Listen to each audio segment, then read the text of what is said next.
Hello and welcome to this week's edition of Underserved, the podcast for the rest of the tech industry. I'm your host, Andrew Gelina. Joining us today is PK Shiu, Head of Architecture at eMoney Advisors. PK, welcome to the show. Hey, thank you for having me on board. Great to have you. I know when we chatted a month ago about doing this, we figured we'd be in person, but right now it's April of 2020 and we are in the middle of social distancing and quarantine. How's that been? It's been a little crazy. So the only good thing is I have been working remote mostly anyway. So it's not too much of a change, but still, as everybody knows, having your whole family around is a little bit different now. Yeah. I think everyone starts off their Zoom call by apologizing for their kids running around. That's right. Exactly. So you mentioned you've been working remote for a long time. Now it's become even more important. Can you tell us a bit about why you have that philosophy and how it's kind of guided you? I always believe in remote work.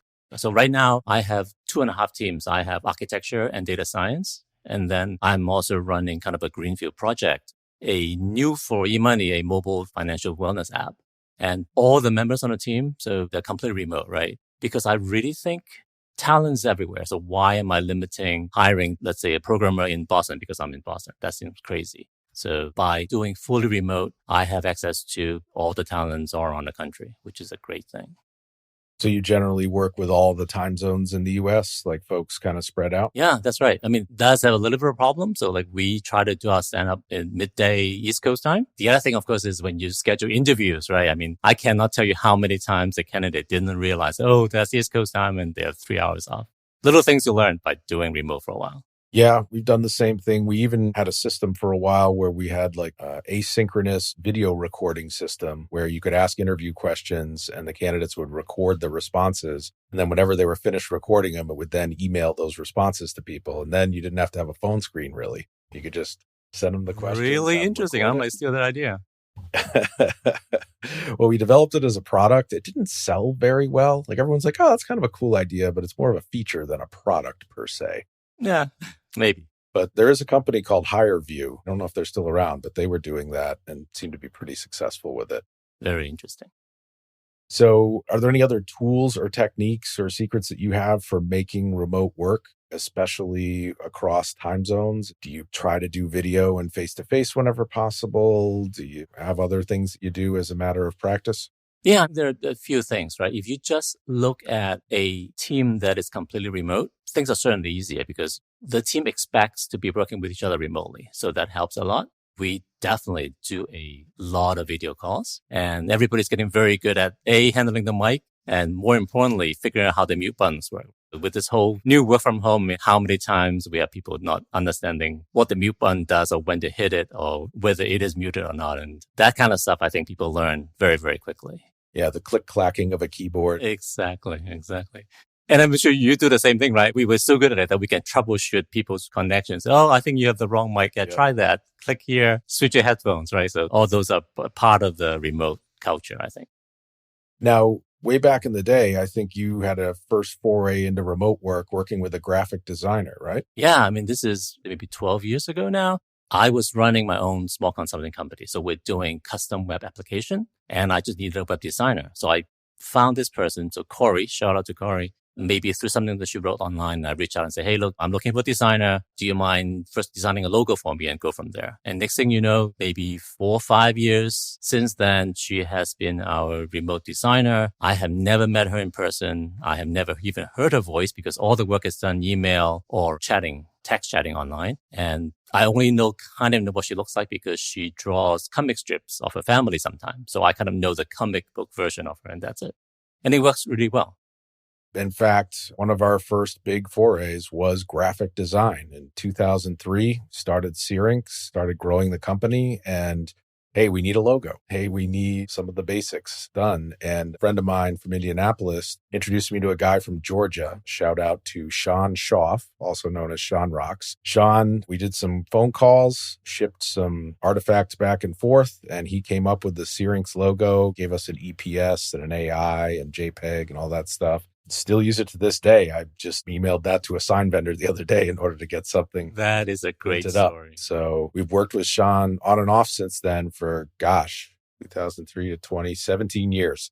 And I've known him ever since. We've worked on some projects for end clients together. He's done some more internal Syrinx stuff. But yeah, never met him in person, but it's worked very well. I think graphic design in particular tends to be very gig oriented. A lot of even the development projects we do, it's, maybe there's some mock-ups in the beginning. Then there's the chop where they're like making little elements out of it that we can then weave into HTML and CSS and so forth to actually make a web app. And that's kind of a pretty well-defined project. What do you guys do for graphics in your apps? So we have, for this app particular, we have internal designers. So that's way easier now that we have the resources and so forth. But you're right. I think people really should embrace the remote culture. That has to be the way of the future, right? I mean, the whole digital nomad concept, I think, is very popular now. Why shouldn't I live if I'm a skier, I guess live in the north, but I still want to do fintech work and that the company may be based in New York. Yeah, Ben Seckley, who was recently a guest on Underserved, talked about how when his company was getting together, all of the founders were like, you know what, we don't have to be in the office right now. So like one was in Australia, he was out west skiing and he would ski and then come home and write code, do whatever, and then repeat. And they got the company bootstrapped completely virtually.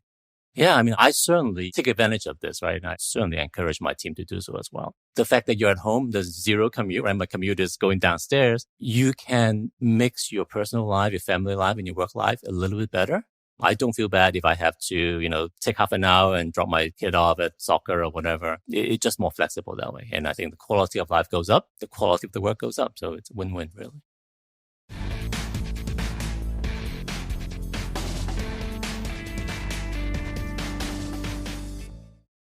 I think you mentioned that one of the things you do with that recaptured commute time is that you're able to teach a programming class to kids. Yeah, so I love edtech. I love education. So hence I love edtech, and fintech and edtech are the two things I'm really, really interested in and passionate about. So I have been on and off teaching a programming class at the local library for middle schoolers because I think it's very important for kids to understand just problem solving and computational thinking. Not that they necessarily want to grow up as a programmer, but being able to troubleshoot, problem solve, think systematically, I think it's a very, very important skill. I think even just realizing how systems work, that it's not a black box. That's right. When we hire folks at Syrinx, we hire obviously a lot of software engineers, developers, QA folks, and so on. But we also hire salespeople and recruiters, and they may not have a big technical background. Maybe they didn't take programming courses before. And so usually the first thing we do is sit them down and have a session with me where I explain, this is code, this is a compiler. This is an executable. This is how things run. This is a 3-tiered system. This is a 2-tiered system. This is horizontal scalability. And this is JSON. And this is asynchronous Java. And this is how Google Maps works under the covers. And you can see their eyes light up like, oh, that's how that works. Oh, that's why that gets slow when there's a lot of people on the network. And it really clicks for them. So I think another thing you're trying to plan is a robotics workshop for the kids. So what we are planning to do after school finishes is to do a short 1-week summer camp where we use Lego robotics bricks and motors to build robots. I think robot is really, really cool for kids, right? So it's a very, very good way to get them into unknowingly learning how to program. That's cool. Now, I think you're also into audio and become a bit of an audiophile. How did that all start? I think being an engineer, you're always interested in gear, right? And sound system is always a fun thing. These days, though, I'm more interested in headphones and to some extent microphones because we do a lot of video calls, as you said, working remotely. So I do have a collection of headphones that I'm too embarrassed to tell you how large and how much money I invested in it, but it's fun. Yeah, I have what they call gear acquisition syndrome. Oh, I love that. That's right. Well, I ended up buying a bunch of gear when I was trying to figure out podcasting. I too was curious because I'd been on a zillion WebExes. And why does it sound so terrible with my computer mic? And well, it sounds a little bit better if I call in. What is the difference? And is there any way I can get this computer audio better? And I started looking into how do people actually record. And I'll give the 2-minute cheat sheet for anyone that would be good. Wants to sound better on a WebEx. So any halfway decent mic is okay. You don't need a $400 mic. You don't need a $1,000 mic. I'd say the base tier is if you can at least get headphones with a boom arm, that's going to sound okay. If you can wear headphones and have a separate mic, like PK's doing that right now with a Blue Yeti condenser mic, which is a very popular USB mic. I'm actually talking into an Audio-Technica mic that can either do USB or it has an XLR output coming out of it, which is like a little 3-pinned audio cable that's a standard in the industry. The way I make this relatively cheap mic sound very good is running it through a preamp. If you picture what's going on with a microphone, is a tiny little super skinny ribbon. And when I speak and the air vibrates, it makes that ribbon vibrate, makes the tiniest of little currents. I mean, it's like trying to start a fire with a spark. And the thing that turns that spark into a flame is some sort of amplification that's very clean. Here at home, I have a Cloud Lifter, which is somewhat expensive preamp, but they make cheaper ones. Other companies, I think there's one called Dynamite, and I'll look up the other one, put it in the show notes. There's another inline one you can get. And the preamp then takes the signal from the mic and makes it much louder. So then the amp inside your computer audio interface, in this case, I'm using one from Shure, but there's a bunch of inexpensive ones available, just makes that signal going in there so much cleaner that the Shure doesn't have to do that much work. And you get a lot of what's called signal to noise. You get very good amount of audio signal and very little background noise or just ambient room noise with it. So definitely you cannot do the old use my internal microphone, use my internal speakers. That's every bad conference call you've ever been on where there's like an echo and everyone has to mute. So at least start with the headphones and a separate mic, either a boom arm on the headphones or one on the desk. And then if you can get an inexpensive preamp before it goes in your computer, even better. The USBs are okay. I had a hard time getting them to sound right, and that's why I use the XLR with a preamp.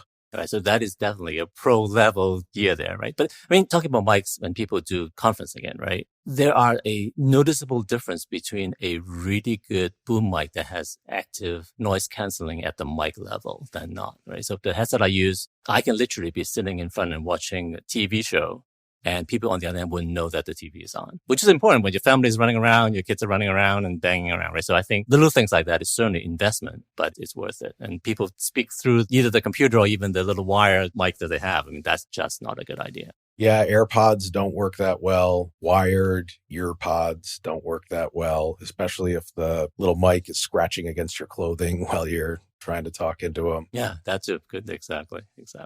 Which headset do you use? So a couple of them. And for the mic, I think I want to say the Plantronics Voyager, maybe that one's having the best mic. I'm sure there are other ones that are as good out there, but that's the one that I like a lot. The battery lasts a long time, which is the important thing. Yeah, Plantronics is very good. They came up making headsets for people that are on the phone all day long, like salespeople and customer support people. And their gear is very good. I've had good luck with Sennheiser as well. The audio company, they make a headset that if it's not currently a pandemic is only $40. Wow. Right now, if you try to buy it, it's $140. Right. Isn't it crazy? Right. You can't find them anywhere. Sennheiser makes one that's not like over the ear. It's like 2 earphones and then a boom mic, and it is active noise canceling, USB, just plug it in. It works on Mac, PC. It's about $40 on Amazon normally. That sounds good. You have done this too, right? You know, when I was using my Apple AirPods, because the battery runs up so fast and I'm on the call maybe 5 hours a day. So I got to do that, put the left ear one in, charge the right ear and swap. I mean, it was just crazy trying to do that. Yeah, it's a pain. And then if you have an Apple device, when you take one out, it tries to pause things. And That's right. To find my next job, first, I want to hear about dozens of jobs I am overqualified for. Someday, I will talk to a recruiter who knows the difference between Java and JavaScript. That will be the one. Would I mind commuting 3 hours each way each day? Of course not. All I have to do is go through 5 separate interviews, complete a 10-hour coding exercise, and recite the national anthem backwards? I'm in. Finding your next consulting gig should not be this difficult. Quite frankly, you deserve better. Syrinx is the consulting company founded and run by software consultants. We get you. Find out why our employees are some of the happiest and best paid consultants in the industry at syrinx.com. That's SYRINX.com. Find a better way today.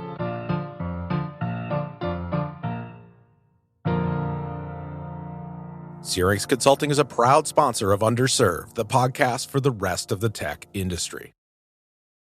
All right. So when you were talking about kids and programming languages, I think you had been involved with Scratch. Can you tell folks who don't know what it is, what it's about, and why it's a great fit for teaching kids? Oh, absolutely. So Scratch was invented at the Media Lab, the lifelong kindergarten part of the Media Lab. And what it is at its core is a graphical programming environment where I would say a second grader for sure can start using by herself. But we have tried it with kindergartners if you just give them a little bit of help. And what it is a system where it has very low floor, which means you can get started really quickly. It has a very high ceiling, which means you can do like amazingly complex thing with it. I've seen people who develop Minecraft-like environment within Scratch, which is kind of crazy, right? But if you follow the literature, right, they will say it is not just low floor and high ceiling, which is important. It also has very, very wide walls, which means horizontally, you can use it to do many, many different things. Back to my point about not everybody wants to be a programmer. And I'm also very big on women in computing, gender equality, right? So people say, programming stuff is programming games, about fighting games, and it's all about boys doing boys things. That's absolutely not true. The fact that Scratch has a very wide wall is you can use it to do all kinds of stuff. If you go on the website, some of the more popular stuff are, I guess you would call it webisodes. So these are TV shows that a group of people work together to produce. They have great storyline, good animation for sure, but it's all about content, right? It's basically just a great TV show. And things like that, I think you would not find anywhere else. Yeah, I've seen kids use Scratch to make games, but I think you told me about one girl you were working with made this cool little animation to explain how her parents met. Yeah, so this is one of the stories that I always tell when people ask me, is Scratch just for games, right? It is not. So a while ago, I was teaching this class. I think this student must be in the 4th grade. And she animated this little story about how her parents met. I think her parents were from 2 different parts of the world. And it is honestly the cutest story ever, right? So there's nothing about games. It is just good content. And she managed to do that very quickly, maybe within 2 weeks of after school sessions. So maybe 2 or 3 hours. And the result is just wonderful. Now, there are people who've done amazing games as well. So don't get me wrong, but you can use it for many, many different things. Yeah, I like the intersection of art and storytelling with technology. I think it's very interesting. We did a fairly simple thing at the office, but it came out really cool. We had some old monitors lying around, and I took a Raspberry Pi and hooked them up to each of them. And then we recorded just some short, maybe 5 to 7 second things where like one of the folks in the office would like walk in, smile, walk out, left to right to left, up, down, pop up like a woodchuck or gopher or whatever, go down off the bottom of the screen, do some sort of signature move. One of the guys, Mike, we shot a thing where it looks like he's upside down hanging like Spider-Man, but we'd actually shot it right side up and then flipped it over. So we made all these cool little mini animations, loaded them on the Pis. And there's this thing called MP4 Museum. Some guy in Europe made this Pi image that's just got a little Python script on it. And you plug in a USB stick and whatever video files are on there, it'll play them. And I just hacked the script so it would play them in a random order. And with all 4 monitors playing the clips in random orders all the time, it sometimes looks like the people are interacting in between the 2 monitors just because of chance. But it's pretty cool. And when you come up to the office, when times are more normal, I'll have to show you. Oh, I love to see it, right? Again, so that at the heart really is an art project, right? It's a digital art. And whoever created it needs to know programming. So again, it's the point that programming is just a skill. It's nothing to do with taking a job in the computer industry. But if you're an artist today, digital art, interactive art is pretty much the norm here. I think you said there was another story about a kid that built like a giant world in Scratch that lets you explore. Yeah. So this is the wide wall parts again, right? Like you can use Scratch to build anything you want. So this kid, again, back then, probably in the 4th grade, he basically just starting to put rooms after rooms, cities after cities together as little scenes and link together. So it becomes an open-ended adventure world. It's almost like one of these bigger multiplayer games, right? But he was certainly too young to even realize that that stuff exists, but he basically created it himself because why not? Yeah, I think you got to go after like, what are the kids interested now? I think you mentioned there was a bottle flipping. Do you remember those bottle flipping? So when I teach a class, I always try to figure out, okay, what is the current hot things? For a while, it was bottle flipping. So we say, hey, why don't we just create bottle flipping in Scratch? And that was a hit at that time. And I don't know what is the hot thing. These days, the hot things will be online learning, getting stuck at home. So maybe we'll use that as a topic next time when we run a class. Well, my youngest daughter has discovered Fortnite and has got like a little band of kids from her school, and they all go in there marauding or whatever. And now she started doing solos. And the other day, she actually won like 100-person melee or whatever and sent me a picture. And I'm like, oh, honey, daddy's so proud. How many kills did you have? That's right. But interesting, right? Like, actually, you just reminded me. Going back to working remotely, right? The company culture as a whole is important. It's pretty normal for a company to say, hey, look, we're going to bring lunch in and everybody do whatever. Well, if you have a remote team, how do you do it? Like, how do you socialize remotely? And I don't know the answer. So at one point I thought, maybe, everybody should just get onto Fortnite and hang out playing Fortnite, except that not everybody wants to do Fortnite. So I don't know what is the remote virtual equivalent of a ice cream party or something.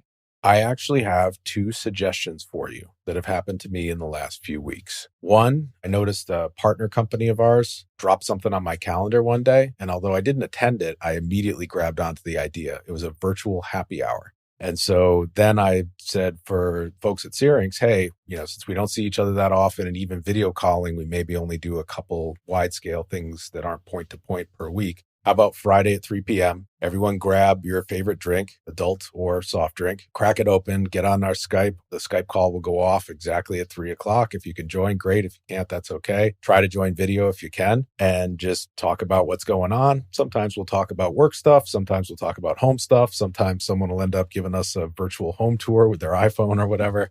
That ended up being great. Now we're doing that every week. And then another guy I know used to have a poker party at his house. Like every month he'd have people over and play No Limit Hold'em, like a tournament game or something like that. And can't have everyone over now. So he found software called Poker Maven, where you can actually host this online, either on Amazon or your own server. And you can have people on there, and then you could have a Zoom room or 8x8 or whatever going in parallel. And everyone could still talk and kibitz and whatever while they were playing poker together, just as though they were in person. Great. So you're not getting me into trouble in promoting poker at work, right? That's optional. But the virtual happy hour you could totally do. Yeah. So shout out to somebody that I work with, Stephanie. So she actually started that for one of the teams. But I still find like it's not the same, right? So there are some things that are not the same. So occupying the same physical space, eating, drinking, chit-chatting, is still different than doing it remotely. So I hope somebody can figure out something that is equally as fun or as relaxing.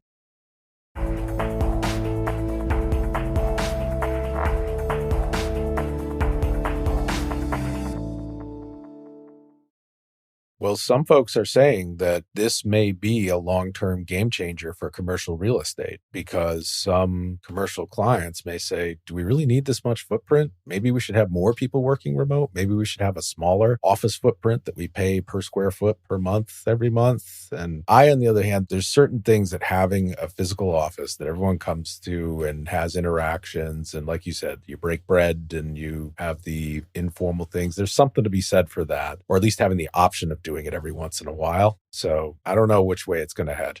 Yeah, I agree. I mean, when I started this other project, right, entire team is remote. And I really thought we could do everything remote 100% of the time. And it turned out that we got together as a team once or twice, and that make a huge difference. So I'm convinced, like you said, quarterly get together, it's certainly worthwhile doing. And, maybe we take the budget from office space and use it for travel. Yeah, I think front end loading too. Like I know when we've done remote projects for clients, if we do have some FaceTime up front, you meet, shake hands, if that's still safe to do, talk with one another, kind of go over things, get buy-in, agree to things, and then go off and do it and maybe check in now virtually by con calls or WebEx or whatever. That's better than going pure virtual from the start. At least that's been our experience with project work. Yeah, I agree. So I also saw a blog post from you, Lessons from a Slimy CEO. Can you tell us a bit about that? Yeah. So as a parent, right, you're always trying to nudge the kids to learn things. And sometimes it's hard. So one of the things was spreadsheeting, basically Excel. Amazingly, 2020, it's still a very important tool. But how do you get a middle schooler to do that, right? Like it's just the most boring things in the world. But my daughter was jumping onto slime, if you remember the slime making bandwagon, and they had a little business going and, bought supplies and say, hey, that's the easy way to track your orders and track your expenses. Just open this little thing and start typing. So it's a very, very subtle way to get her to understand the power of spreadsheeting. And then she has a purpose because she actually wants to figure out was she making money from this or not. Was that the aha moment, like sales minus expenses? I think it's that, and also the fact that you can externalize it. From a business point of view, right, it is very important to understand you can model it, you can write it down, you can have it come up to be some exact number to the cent. Right? Business is a lot more than just an idea. Yeah, I've been trying to get my kids somewhat interested in Excel. I'll admit that I didn't touch, I think we were doing spreadsheets finally in college. Once I did my co-op during college, I got really exposed. So I was working with a manufacturing company to help them track data and variance on manufacturing saw blades. That sounds really, really exciting. While the data gathering and stuff wasn't that much fun, and there was a lot of like rekeying stuff into Excel from sheets that folks had filled out on the shop floor, then building the formulas in order to figure out how close are they doing? Are they out of tolerance? Like how long is it taking to make things on average? Even just getting exposed to like sum and average and so forth was pretty cool. And then at the time I was also delivering pizza for Domino's, and I would track my tips. Every night I would come home, put in my tips, my mileage, how many deliveries I did, and figure out on average, like what was a good tip and what was an average tip. So were you doing things like modeling and trying to figure out which neighborhood is the best and stuff like that? You could do that by your head. You'd remember certain addresses. You'd be like, 549 Russell Road, that's not going to be great. Whereas like 80 Highland Drive, that guy always tips well. But you would start realizing nights and times, and not so surprisingly, Friday and Saturday night between 4 and 9 was usually the best. But yeah, you would start figuring out, all right, how do I kind of optimize my shifts? Can I make sure I'm scheduled for those hours? Maybe I volunteer to work some of the crappy hours before or after in order to get that good shift. Right, totally. Right. This is basically data-driven decision-making, right? You are validating perhaps your intuition, and hopefully your intuition was right, but it may not be, right? You may realize that, hey, for some strange reason, Saturday at 3 p.m. is a hot time. I don't know. But with real data collected and analyzed, I think you get to a much clearer picture. I think you said your son was exercising and getting a bit into tracking his gym usage in a spreadsheet. Yeah, just in general. So I am a little bit of a quantify self person. Although I talk a good game, I wouldn't say I do it well. And I think I basically got my kids into it a little bit as well. So he's certainly a lot more organized than your average high schooler, tracking different things. Again, externalizing live events, right? So record it so that you can look at it. Now, I think there's a not so well-known trivia fact that you're also a contributor on Perfect Pack. All right. So this is something that very few people know, and it's a fun thing. One of my side hobbies is I write for this website called The Perfect Pack. And what it is a community and a website that basically carrying solutions with backpacks, messenger bags, and everything in between. And it's really fun. And I'm talking about backpacks that you probably wouldn't know the brand. It's not something that you can go buy at Staples. They are usually designed by a person and either made by himself or herself, or they have a small warehouse somewhere. Most of them are obviously US-based businesses because I'm in the US. And it's great fun. It ticks many boxes for me. Now, is that to optimize your business travel, or what got you interested? It's a little bit of both. I think as an engineer, I really appreciate good intentional design. And what these bag makers do is that, right? They have a problem to solve. It could be, how do I carry enough load and go long distance and be comfortable? Or how do I design the smallest pack that has good organization that I can take on a run? So seeing how they solve the problem is fun.